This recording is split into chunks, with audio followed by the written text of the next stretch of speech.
இது வந்து இண்டோர் மீட்டிங்கு. முதல்ல இண்டோர் மீட்டிங்கில் உள்ளே என்ன நடந்ததுன்னு சொல்லிட்டு வெளியில் போய் சொல்ல முடியாது, அதை உடைக்கவும் முடியாது. அது வந்து நிர்வாகிகள் கூட்டத்தில் மாண்புமிகு கழக பொதுச்செயலாளர் வந்து தலைமையேற்று அறிவுரைகள்லாம் வழங்கியிருக்காரு.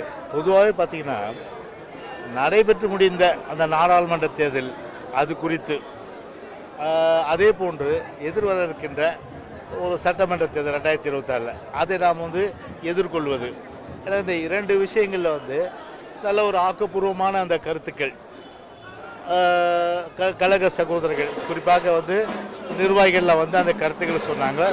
ஸோ அந்த அடிப்படையில் வந்து அதையெல்லாம் வந்து கருத்தில் கொண்டு வருங்காலத்தில் வந்து ஒரு ஆக்கப்பூர்வ உணர்வோடு நம்முடைய ஒரே எண்ணம் மீண்டும் நம்முடைய பொன்மனச்செம்மல் இதய புரட்சி தலைவர் ஆட்சி, புரட்சி தலைவர் அம்மாவுடைய ஆட்சி தமிழ்நாட்டில் மலர வேண்டும். எனவே அந்த எண்ணத்தின்படி கழக சகோதரர்கள் எல்லாம் செயல்பட வேண்டும் என்ற அந்த அறிவுரை வந்து நம்முடைய மாண்புமிகு கழக பொதுச்செயலாளர் வழங்கினார்கள். 2026 சட்டப்பேரவை தேர்தலுக்கு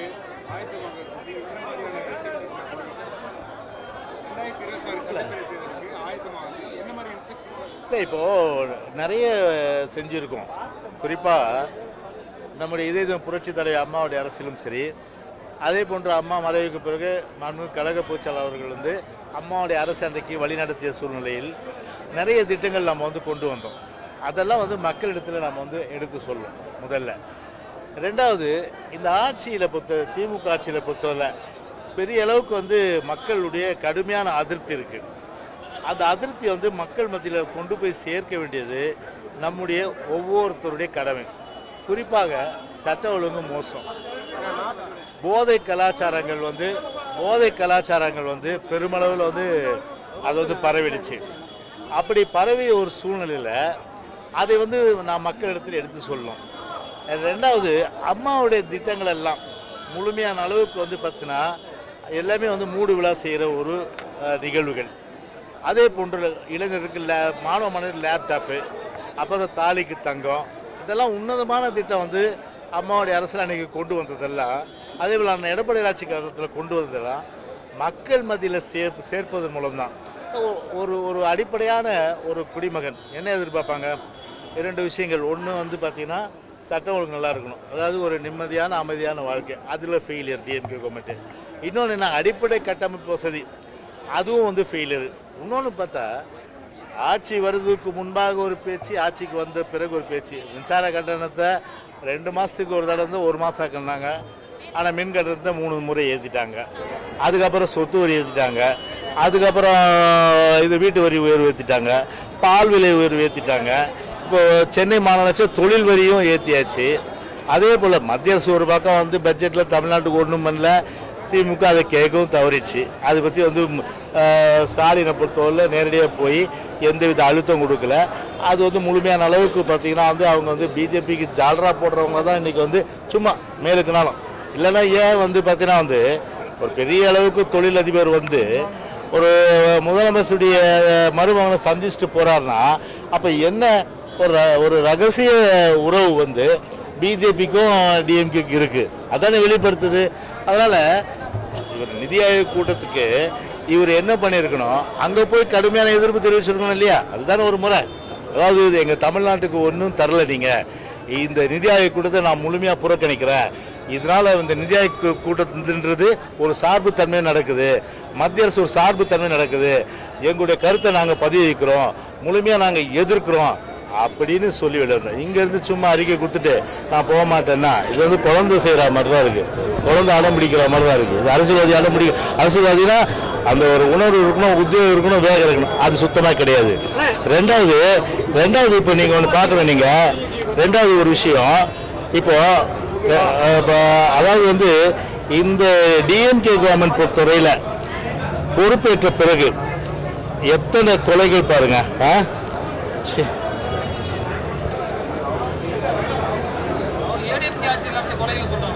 ஆஹா, எங்கள் ஆட்சியில் அவங்க குற்றவிலேயே அது அந்த ஆவணத்தை வாங்கி பாருங்க. எங்கள் ஆட்சியில் வந்து ஒரு 10-15% 100%, 10-15% 100% வித்தியாசம் இருக்கு இல்லையா? அந்த அளவுக்கு சட்டத்தை வந்து சட்டத்தின் ஆட்சி நிலைநாட்டி சட்டப்படி வந்து ஒரு குடிமகனுக்கு 3 ஆண்டுகளில் போதைப் பொருள் கடத்தல் பாருங்க, அதாவது கிட்டத்தட்ட 70 கோடி மதிப்புள்ள போதைப் பொருள் கடத்தியவர் யாருன்னா இப்ராஹிம், ராமநாதபுரம் மாவட்ட திமுக சிறுபான்மணி துணைத் தலைவர். அப்புறம் 2000 கோடி மதிப்பிலான போதைப் பொருள் கடத்தியவர் வந்து ஜாஃபர் சாதிக், சென்னை மேற்கு மாவட்ட திமுக அயலக அணி துணை அமைப்பாளர். போஸ், ஆலங்குளம் திமுக ஒன்றிய குழு உறுப்பினர். இவர் வந்து தென்காசியிலே 440 கிலோ குட்கா கடத்தியவர். அதே போல லட்சுமணன் திமுக பிரமுகர், நாகையில் வந்து 300 கிலோ கஞ்சா கடத்தியவர். பாலமுருகன் ஸ்ரீவில்லிபுத்தூர் நகர திமுக பொருளாளர், 12 கிலோ குட்கா கடத்தியவர். மகாலிங்கம் விழுந்தாமாவடி ஊராட்சி மன்ற திமுக தலைவர் அலெக்ஸ், திமுக ஒன்றியக்குழு உறுப்பினர், நாகையில் போதைப் பொருள் கடத்தியவர்கள். அதே போன்று மணிராஜ், திமுக மாணவரணி, இவர் வந்து பார்த்தீங்கன்னா கூடலூரில் கஞ்சா விற்பனை செய்தவர். அதே போன்று கீழக்கரை திமுக 19வது வார்டு கவுன்சிலர் சர்ப்ரைஸ் நவாஸ் என்கின்ற முன்னாள் திமுக கவுன்சிலர் ஜெயநிதின் 360 கிலோ போதைப் பொருள் கடத்தியவர். அதே போன்று அருண்குமார், திமுக இளைஞரணி உறுப்பினர், திருச்சியில் கஞ்சா கடத்தியவர். அதே போன்று விக்னேஷ், திமுக பிரமுகர், விருதுநகரில் கஞ்சா விற்பனை செய்தவர். பாபு, திமுக 53வது வட்ட வர்த்தக செயலாளர், சென்னையில் பள்ளி மாணவர்களுக்கு போதை மாத்திரை விற்பனை செய்தவர். அப்புறம் கிளாம்பாக்கத்தில் ஒரு 70 கோடி மதிப்புள்ள போதைப் பொருள், அதையும் வந்து பதிவு பண்ணாங்க. சரி, சட்டம் ஒழுங்கு எப்படி இருக்குன்னு பார்த்தீங்கன்னா, ஒரே மாதத்தில் அரசியல் தலைவர்கள் கொல்லப்பட்டிருக்காங்க. அரசியல் தலைவர்களும் பாதுகாப்பு இல்லை, ஒரு அடிமட்ட குடிமக்களுக்கும் பாதுகாப்பு இல்லாத நிலை தான். சேலம் சண்முகம், எங்கள் கட்சி சார்ந்தவர், அவர் படுகொலை செய்யப்பட்டார். ராஜேஷ், யார், திமுக தோழமை கட்சி பிசிகாலர்கள், அவரும் படுகொலை செய்யப்பட்டார். ஆம்ஸ்ட்ராங், ஒரு பகுஜன் சமாஜ் கட்சியினுடைய தலைவர், மாநில தலைவர், கொளத்தூர் சட்டமன்ற தொகுதியில் இருக்கவர், அவரையும் க்ளோஸ் பண்ணிட்டாங்க. ரமேஷ், திமுக, அவரும் வந்து பார்த்தீங்கன்னா வந்து க்ளோஸ் பண்ணியாச்சு.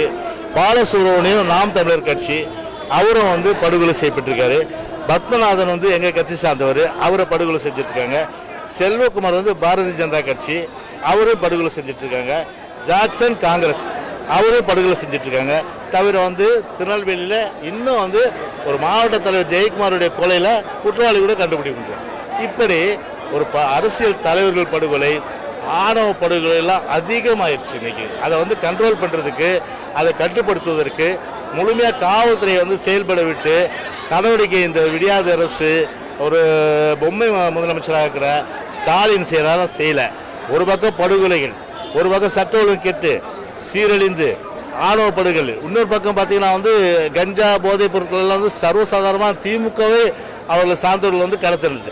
ஏன் நான் கேட்குறேன், இப்போது ஒரு இன்டெலிஜென்ஸ் இருக்குது. இத்தனை பேர் நான் திமுகவில் சொன்னேன், இவ்வளோ பேர் வந்து செஞ்சுருக்காங்கன்னு. ஏன் அந்த இன்டெலிஜென்ஸ் வச்சு டிஎம்கேல இந்த மாதிரி என்னென்ன வந்து இவங்க வந்து ஆக்சுவலாக வந்து தொழில் செய்கிறாங்க அப்படின்னு அதை வந்து முன்னாடியே தீர்மானிச்சு, ஏங்க ஆளுங்கட்சி நீங்கள் தானே, நீங்கன்னும் போது போலீஸ் இருக்குது, போலீஸ்கிட்ட இந்த முக்கியமான நிர்வாகிகள்லாம் அவங்கள வந்து இன்டெலிஜென்ஸில் விசாரிச்சா அவங்க பேக்ரவுண்ட் சொல்லிட்டு போகிறாங்க, உடனே வந்துடும், 24 ஹவர்ஸில் வந்துடும், வச்சுட்டு நீக்க வேண்டியதானே. அப்போ இன்னும் எத்தனை பேர் இருக்கிறாங்க? அப்போ ஒருத்தர் கஞ்சாவோ இல்லைன்னா நர்காட்டிக் ட்ரக்ஸை விற்ற பிறகு தான் அவங்கள வந்து கட்சியில் நிற்குங்களா? அப்போ வந்து இன்னைக்கு போலீஸை வச்சுக்கிட்டு இன்னைக்கு பார்த்தீங்கன்னா அந்த வேலை செய்யறது கிடையாது. இப்போ இன்னைக்கு வந்து கிளாம்பாக்கத்தில் பிடிச்சது கூட யார்? இன்னைக்கு தமிழ்நாடு காவல்துறை பிடிச்சதா? இன்னைக்கு கிளாம்பாக்கத்தில் பிடிச்சதே வந்து இது என்சிபி தான் பிடிச்சிருக்கு. ஸோ அந்த அளவுக்கு இன்னைக்கு சட்ட ஒழுங்கு மோசம், இன்னைக்கு வந்து போதை கலாச்சாரம் மாதிரி இதெல்லாம் எடுத்து சொல்லுவோம் மக்கள்கிட்ட. அந்த ஒரு பணி இன்னைக்கு முக்கியமாக பண்ணிட்டு இருக்கோம். இன்னைக்கு ரெண்டாவது பார்த்தீங்கன்னா அதாவது வரி உயர்கள். இப்போ பார்த்தீங்கன்னா வாக்களித்த மக்கள் அவர்களை பொறுத்தவரையில் பார்த்தீங்கன்னா வந்து இப்போ பரிசு வந்து இப்போ உடனடியாக கொடுத்த பரிசு வாக்களித்த மக்களுக்கு மின்சார கட்டணம். இப்போ அடுத்த பரிசு வந்து பேருந்து கட்டண உயர்வு வந்து அது ஒரு டிஸ்கஷனில் போயிட்டுருக்கான். இன்றைக்கி போதாக்குறைக்கு இப்போ வந்து தொழில் வரியிலேருந்து எல்லா வரியும் இன்றைக்கி உயர்த்தி மக்களை வஞ்சித்ததெல்லாம் மக்கள் மத்தியில் நிச்சயமாக நாங்கள் எடுத்து சொல்லுவோம். இப்போ இன்னைக்கு இருக்கிற அந்த சூழ்நிலையெல்லாம் இப்போ நாள் நெருங்க இப்போ தேர்தலுக்கு வந்து இன்னும் வந்து பார்த்தோன்னா ஒரு 1.25 வருஷம் தான் இருக்குது, 2 வருஷம் கூட இல்லை. ஏன்னா பிப்ரவரியில் 2026 பிப்ரவரியில் நோட்டிஃபிகேஷன் அனௌன்ஸ் பண்ணிடுவாங்க. அதுக்கப்புறம் டிஎம்கே டம்மி தான். இப்போ அப்படி இருக்கும்போது இந்த 1.25 வருஷத்தில் நெருங்க கண்டிப்பாக வந்து திமுகவில் இருக்கிற கூட்டணி கட்சிகள் வெளியேறுகின்ற, அந்த கூட்டணியை விட்டு வெளியேறுகின்ற சூழ்நிலை வரும். நீங்கள் அந்த அரசியல் கிளைமேட் பார்த்துருப்பீங்க. இப்போ நல்லா இருக்குது கிளைமேட் எங்களுக்கு. பார்த்துங்க, எங்களுக்கு கிளைமேட் நல்லா இருக்குது. இப்போ நீங்கள் ஷுவராக இப்போ காங்கிரஸ் பார்த்தீங்கன்னா கண்டிப்பாக வந்து அது கேட்டாங்க. 2006 டிஎம்கே வந்து 96 சீட்டு தான். ஆனால் 96 சீட்டு வந்து காங்கிரஸ் ஆதரவோடு தான் அன்றைக்கி டிஎம்கே கவர்மெண்ட் இருந்தாங்க. அம்மா அதுக்கு அருமையான பேர் வச்சாங்க. என்ன பேர்?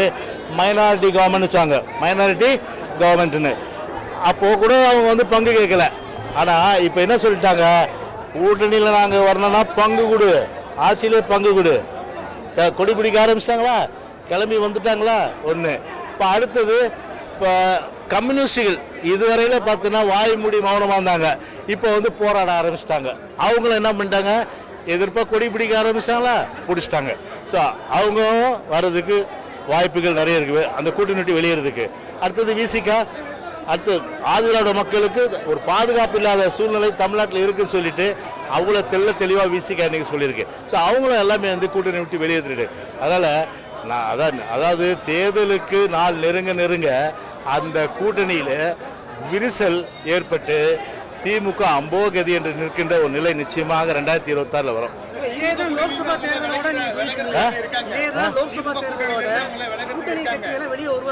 லோக்சபா தேர்தல் இல்ல ஏங்க, லோக்சபா தேர்தல் வேற, சட்டமன்ற தேர்தல் வேற.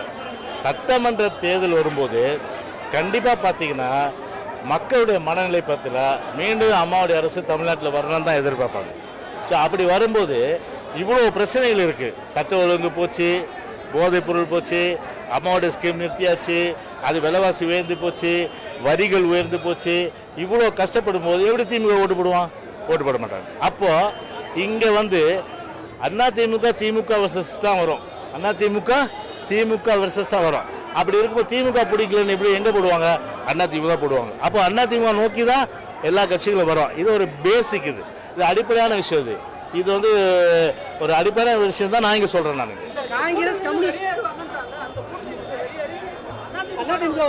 கண்டிப்பாக நோ அதர் வே கண்டிப்பாக வந்து ஆல்ரெடி நாங்கள் தானே இன்னைக்கு இப்போ ஒரு திமுக அப்படின்னு பார்க்கும்போது திமுக தான் கண்டிப்பாக அவங்க நோக்கி வருகின்ற ஒரு சூழ்நிலை வரும் கண்டிப்பாக. ஓகே,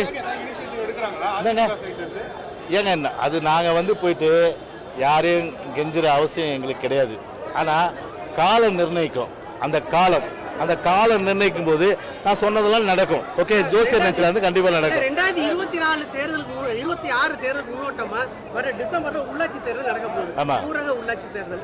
அதுக்கு நம்ம எந்த மாதிரி நீங்க 2026 டிசம்பர் முதல்ல நோட்டிபிகேஷன் அனௌன்ஸ் பண்ணிட்டா அப்ப எங்க கருத்து கேளுங்க. ஓகே, ஏங்க வெக்கமா இல்ல நான் சொல்றேன்? ரகுபதி கொஞ்சம் கூட வெக்கமா இல்ல நான் சொல்றேன்?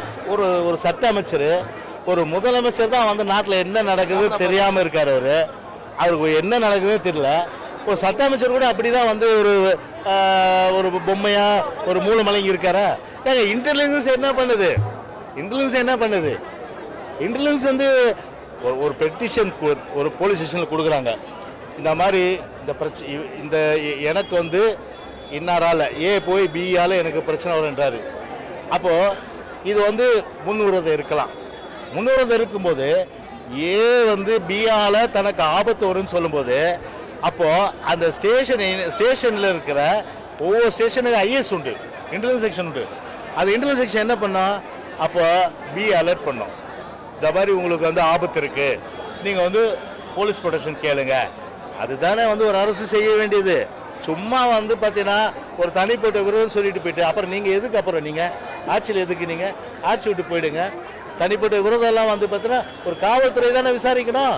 அதை விசாரித்து யார் மேலே கம்ப்ளைண்ட் கொடுத்தாங்களோ புகார்தாரர் வந்து கொடுத்த கம்ப்ளைண்ட்டுக்கு அவங்களுக்கு பாதுகாப்பு கொடுக்க வேண்டியது அரசுடைய கடமை தானே, காவல்துறையுடைய கடமை தானே. அதை மிஸ் பண்ணதுனால தானே படுகொலை நடக்குது. ஓகே,